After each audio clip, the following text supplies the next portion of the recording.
Hello, everybody, and welcome to the Reuters Institute for the Study of Journalism and our summer school, which is a program we're running this week for journalists from around the world to come to Oxford and to talk about key things that are affecting the media industry today. Most of the discussions have been within the room, but we wanted to throw out some of our seminars for a wider audience because they are so important. We felt that it's important to have a discussion that spreads as far and wide as possible. One topic that is incredibly difficult to speak about on any way is mental health. And we're delighted to have with us the CEO of the Ethical Journalism Network, Hannah Storm, who is one of the most powerful writers I've encountered on this topic. She writes about personal experience, but she's also brilliant at showing how this is something that affects the industry, affects all journalists, and action needs to be taken if we're going to function properly.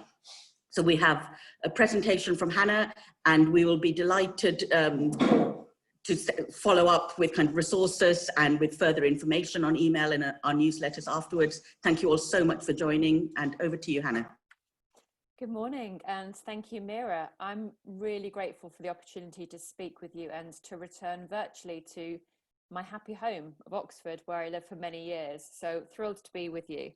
I'm going to spend some time this morning sharing my thoughts on mental health and the media, the way that journalists can be affected by the way they do. As part of this conversation, I'll share some of my own experiences on how being a journalist has affected me psychologically. I'll also reflect on how a decade of working in media safety taught me the language of mental health. I'll talk about some of the taboos in our industry that prevent more open conversations about emotional health and well-being.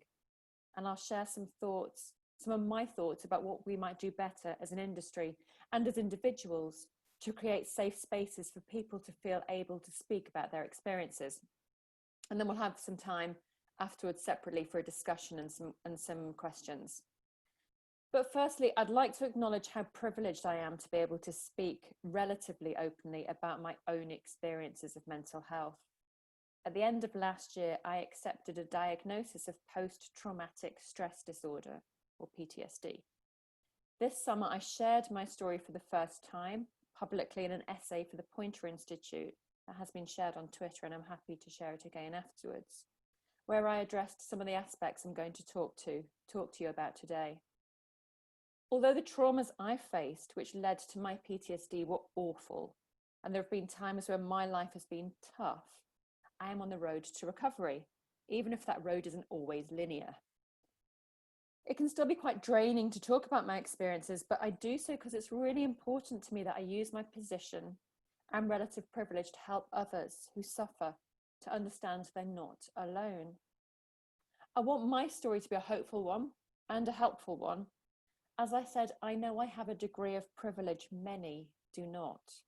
Recent months have underscored the unique burden borne by Black journalists and journalists of colour, with the disproportionate impact on Black communities of COVID-19 and the protests sparked by the murder of George Floyd. It took me a lot to get to the stage where I felt able to speak about my experiences. Some people will never feel able to do so. Ours is an industry that has made great strides in encouraging more open conversations about mental health in the past few years, but it's nowhere near where it should be in 2020. There are massive stigmas that exist, and people who are marginalised by our systemically white, heterosexual, cis male, university-educated industry are still more likely to suffer in silence, and yet they're more likely to be impacted by these pressures as well. Mental ill health often comes with a large dose of shame, but more than that, in my experience, there's a real fear that an admission you're suffering will compromise your career. Time and time again, colleagues have told me they kept quiet for fear of missing out on a key assignment. Ours is a macho industry, one where being tough is the default, and deviating from that runs the risk of you being seen as a liability rather than someone who might in fact be able to offer a different perspective and therefore better tell the stories of those whose voices we seldom get to hear. So I want to recognise that at the outset, and the identity power structures such as gender, ethnicity, race, sexual identity that are reinforced and undermined by taboos that prevent people speaking openly. So I want to give a little bit of context about the current climate that I think might be helpful. Even before the global pandemic, our industry faced a crisis of trust. The pressures of being hyper-connected, relentless breaking news, a volume of voices and noises that we needed to sift through in order to figure out what was fact and what was fiction, misinformation, disinformation, malinformation. The pressures of populist leaders the world over undermining the news media and in some places effectively licensing attacks against journalists and journalism, leading in some situations to a rise of attacks on journalists online and in real life. I'm not telling you anything new here, I know. But before the pandemic, I knew of many friends and colleagues, and maybe this rings true and resonates with some of you, many friends and colleagues who were suffering significant stress caused by this perfect storm of factors.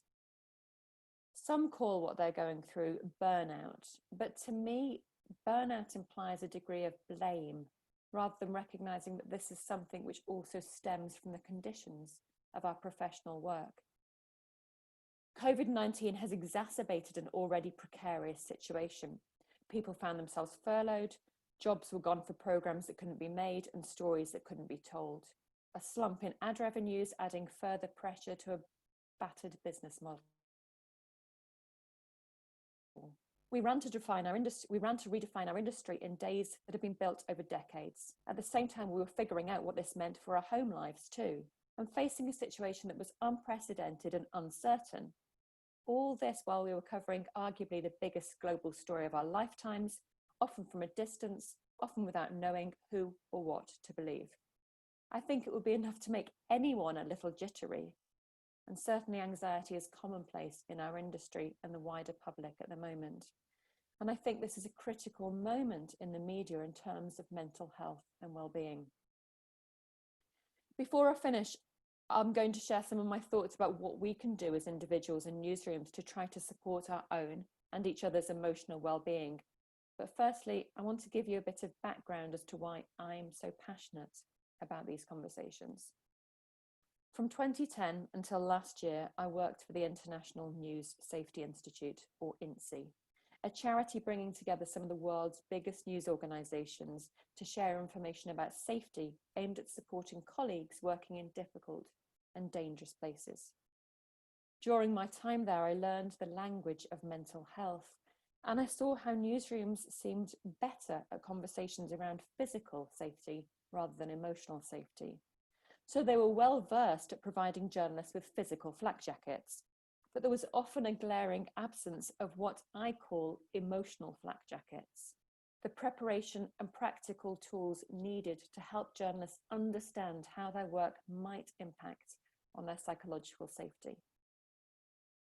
For many years, discussions around mental health in the media were mainly limited to PTSD, post-traumatic stress disorder, a mental illness which can develop when people are exposed to or witness life-threatening events. This is a serious condition, but it's one that's treatable and still relatively rare in terms of the numbers it impacts in the media. And if these conversations were limited to PTSD, they were further focused on foreign correspondence and the assumption that PTSD really only happened to those who went to war. It's certainly the case that those who do cover conflict can and do develop PTSD. Many of us know the type. Those who go repeatedly to war zones, whose personal relationships suffer, who find a way of coping through drinking too much or extramarital affairs or other kinds of self-sabotaging behaviour. All of this a foil to their ability to accept they're not coping, but too often seen as a badge of honour in our newsrooms. We didn't really talk about the devastating impact PTSD can have on those it impacts, and by extension, those close to the people who have it, or to the newsrooms, or to the wider industry.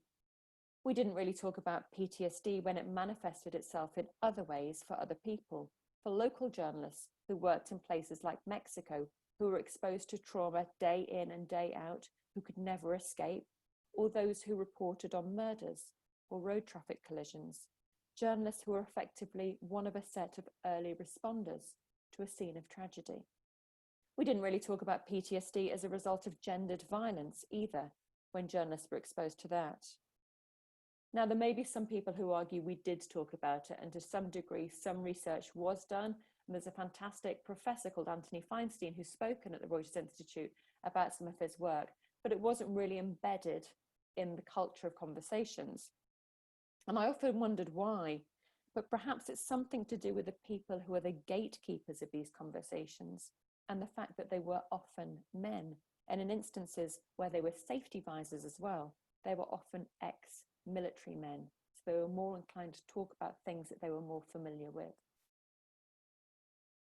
If we talked about PTSD, we didn't seem to be considering the spectrum, the vast spectrum of mental health concerns that also impact journalists beyond PTSD, one in which PTSD lies at the far end of that spectrum, and other issues along the rest of it, which were no less valid and sometimes more prevalent, issues such as anxiety, stress, depression, or vicarious trauma, which can come about as a result of being exposed to graphic images or moral injury. I'll come back to moral injury in a little while, but before I talk about it, I want to share something of my personal story to give some background as to why and how it was I became so interested in these kind of conversations. Back in 2010, I covered the earthquake in Haiti for Channel 4 News, the UK TV news programme. When I travelled to Haiti for them, it was my third visit to the country. I'd been there twice before, in 2004 as a freelance journalist. Some of what I witnessed covering the earthquake was disturbing and dangerous, but what I did not recognise at the time was that those experiences were exacerbated by earlier traumas, connected either directly or indirectly with my first 2 visits to Haiti. Of course, my experience can never compare with the levels of trauma that hundreds of thousands of Haitians went through, but they did have a significant impact on my mental health. A couple of months after returning from Haiti in January 2010, I left the newsroom and I joined INSEE. In the ensuing 9 years, I helped write and research several reports referencing mental health in the media, not yet openly recognizing my motivation stemmed mainly from my own experiences. But my work at INSEE also exposed me to situations that exacerbated my mental ill health too. By early 2018, I was experiencing some pretty significant symptoms of PTSD: flashbacks, nightmares, poor sleep, mood swings, and inability to concentrate, amongst others. I held down my job, put on a brave face, but a lot of the time I felt like I was reeling inside, and it felt a bit like being a fraud to be the director of a journalism safety organisation. Late last year then, I accepted a diagnosis of PTSD resulting from various traumas in my professional and personal life, including sexual assault as a journalist on the eve of my first visit to Haiti, and an abusive relationship with someone I met through my journalism work. I resisted seeking out a diagnosis for a long time until I'd started making a recovery. I did so in part, as in delaying the acceptance, I did so in part because I was worried it would impact my career. But I also, over many years, my abuser undermined my mental health, and I was really fearful of the consequences of admitting a diagnosis. Now I know his abuse was one of the causes of my PTSD, and none of that was my fault. Long before I found the words to share my own story, I wrote other reports and articles that I've referenced before, specifically related to mental health and physical safety. So I co-wrote a book called No Woman's Land, on the front lines with female reporters, after Lara Logan was sexually assaulted in Egypt in 2012. It was the first book dedicated to the safety of women journalists, and it was published by INSEE. Back then, I remember conversations about whether or not women journalists should go to the front line, as if women themselves were the liability, underscoring the point I made before about why it's so much harder for some people to share their traumatic experiences. Back then, I wasn't even close to talking about my own sexual assaults as a journalist, but they did motivate my work and that book. Later still, I co-wrote a report with Professor Anthony Feinstein, who I referenced before, for the Reuters Institute. Our study looked into the emotional impact on journalists of covering the refugee crisis, and it was one of the first real discussions about moral injury in the media.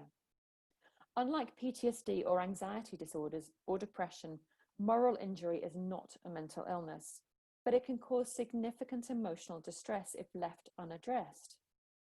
The best way I've found to think about it is this: we all have a moral compass, i.e., we recognize certain things as being right and wrong. Sometimes as journalists, we find ourselves in situations where we're forced to compromise what we believe or see other people doing that. So moral injury is an injury done to a person's conscience or moral compass when they perpetrate, witness, or fail to prevent acts that go against their own ethical values or codes of conduct.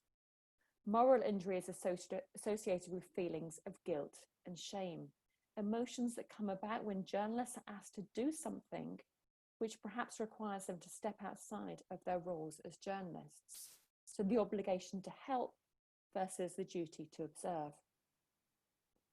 Through my conversations with Professor Anthony Feinstein and through the work we've done in this area already, we believe that moral injury, and I know that Mira and the Reuters Institute has done work too, we believe that moral injury could be a real risk to people in the news industry because of some of the pressures brought about by the global pandemic. And it's certainly something that would merit further discussion and research, which I intend to do. I mentioned before I'd like to talk about what I think we can do to support journalists at this juncture, and I'm buoyed by conversations with some news organisations who are really recognising the value and importance of helping their colleagues during these uncertain times, when our industry is being rocked by instability, when we are delivering news in new ways, where journalists continue to be on the front lines of stories about COVID-19 or facing the logistical challenges of covering breaking news or huge geopolitical stories with cross-border ramifications during a global pandemic. I think it's really important to realise there are steps, first of all, that individuals can take towards their own mental well-being. We live in really uncertain times, so one thing I've been trying to do is focus on what I can control over what I can't control. That can be really difficult. And I found that hard in recent days. This week, we've moved house. I've had new schools for my kids. I'm living currently with my parents. There have been work pressures. There have been changes to government guidelines in the UK and a host of other things. So we often feel like things are completely out of control. But generally, there is something we can control. So I try to remind myself that I can't control, as much as I'd like to, other people's behaviours or government policy, and that getting anxious about these things expends more excess energy. I rely personally quite heavily on exercise as something to manage my mental health, and I'm a strong advocate of that, though I realise that's not always easy for some people.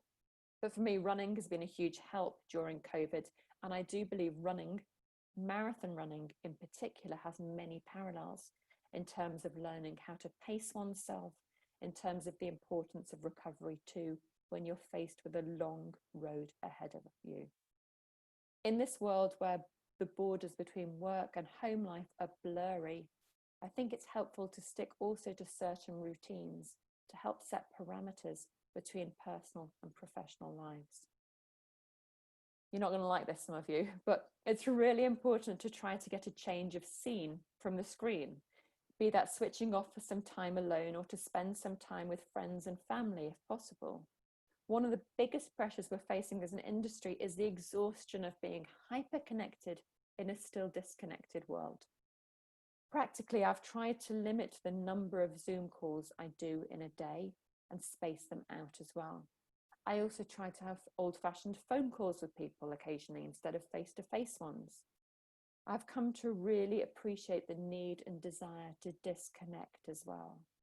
It's perhaps easier for me because I no longer work in breaking news, so I can switch off my phone in the evening and my notifications, knowing how it felt to check my phone every time it used to ping. I know this might seem anathema to being a journalist, but I know there's a constant urge to be connected, and I know how much this is really affecting the mental health of people in our industry, having spoken with people across the industry about it. And the reality is that we don't all need to be connected all the time, just as in the past, we weren't all on call all the time. And as much as we don't want to admit it, perhaps we all have fear of missing out, FOMO, and we don't want to relinquish control because our industry thrives on modeling behavior where if you snooze, you lose the news. But I think we have to start getting better at recognizing the risk of being connected all the time. It's really important that managers model that behavior too. And that may well not come naturally. We probably all know the anecdotes of the editors who scarcely sleep, so they can listen to the radio all night long and be seconds ahead of the competition on breaking news stories. But what message does that send to their colleagues? It's also really important we recognise the burden carried by certain journalists and how newsrooms manage that too, so the overriding pressure doesn't sit with one group of people. So just as perhaps is the case in big breaking news stories, in hostile environment situations, it's worth thinking about rotating teams on and off stories, giving them time to decompress between deployments, and thinking about how you manage situations in terms of who is back in the newsroom and who isn't, as well as the dynamics of relationships when some people want to be back in the office and can't be, and vice versa. And as with any long-term story, it's also important to acknowledge that there are other news events too that will need resourcing as well as COVID.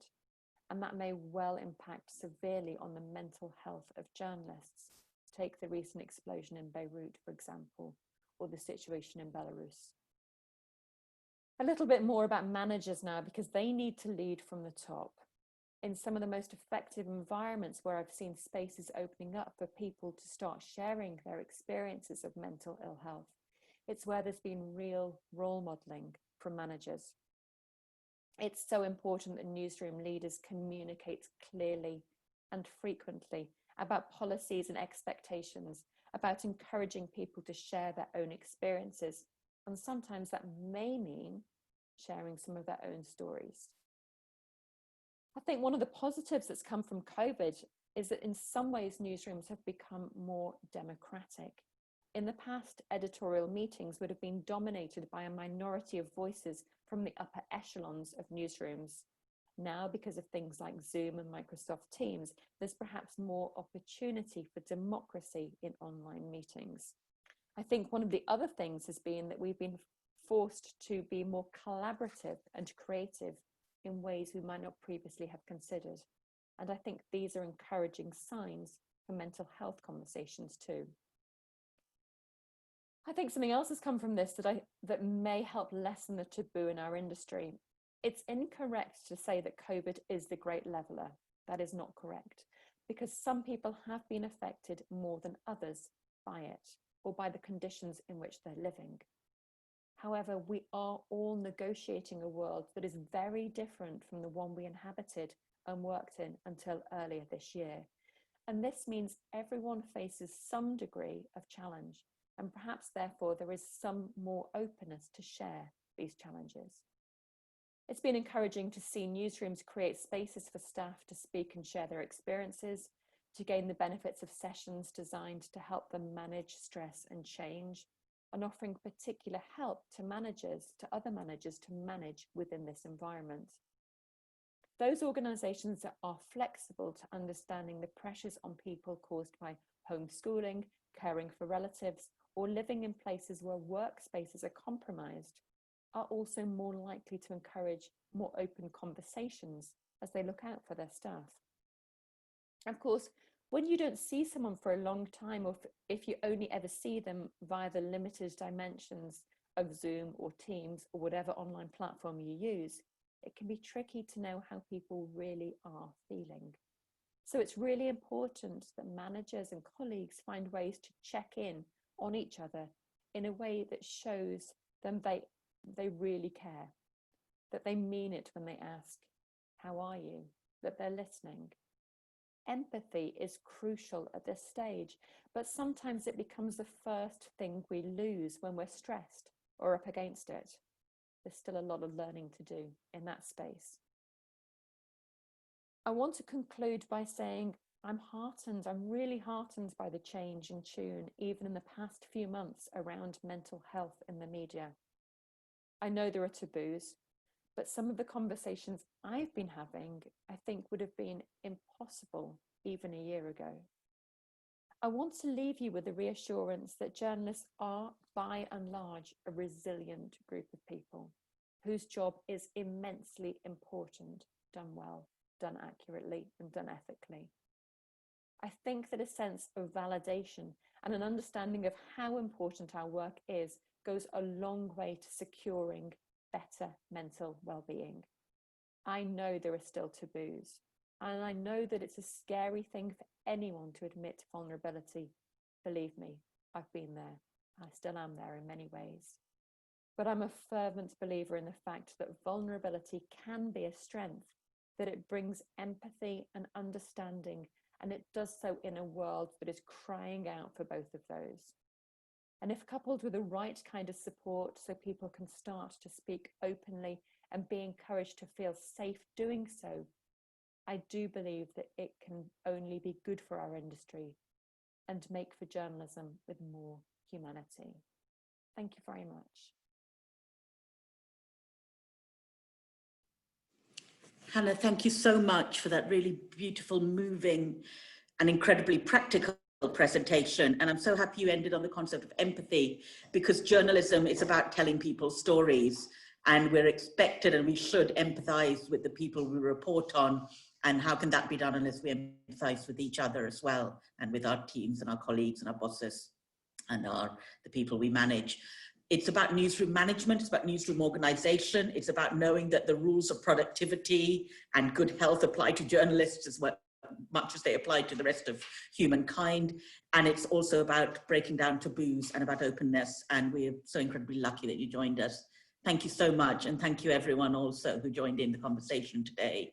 Pleasure, pleasure. And if I would just add one more point, actually, Absolutely. your point about storytelling is so important. We are storytellers at our heart.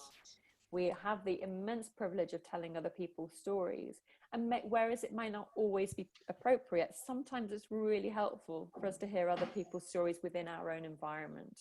And I think for me, that has been something that has been such a boon in the last few months. Is some of what I've been saying has helped other people say to me, oh my goodness, that really resonates. Your story really resonates, and here's my story as well. Absolutely, you're absolutely right. And thank you so much for sharing yours today. Thank you, everyone.